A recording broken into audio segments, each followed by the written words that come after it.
A heat wave is an abnormally hot weather, and this is part of the challenges we are facing with global warming.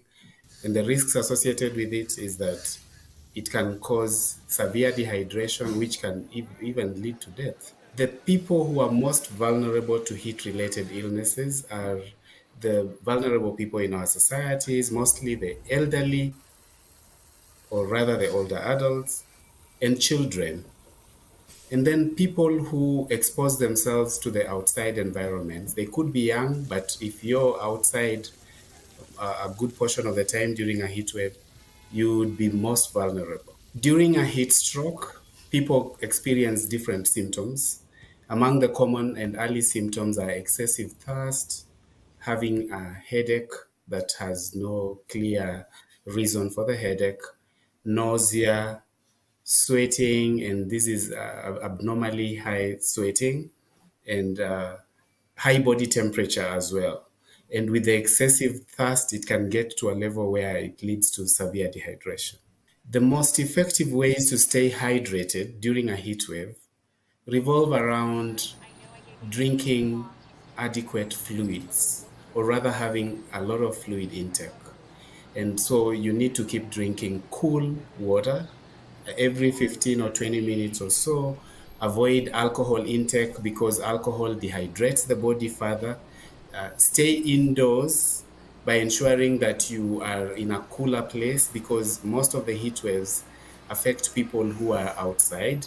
And use something to cover yourself while you're outdoors, like umbrellas.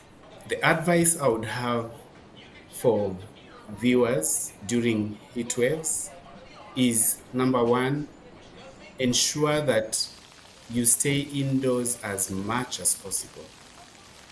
Ensure that you keep your work mostly indoors. And if you have to go outside, ensure you carry your water, cool water bottle with you so that you keep drinking water all the time.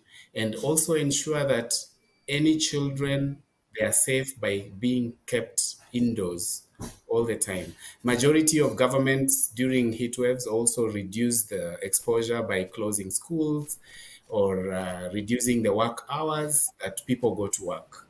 For mothers who are breastfeeding, during heat waves, they need to ensure that they have adequate hydration so that they can be able to still breastfeed their children.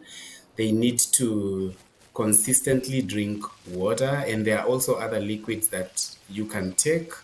Uh, Avoid sodas because they may not provide the adequate hydration needed. And in the event that the mother feels dizzy or has a headache, they should know that they are already dehydrated. They should drink a lot of water so that they have enough milk production for the child.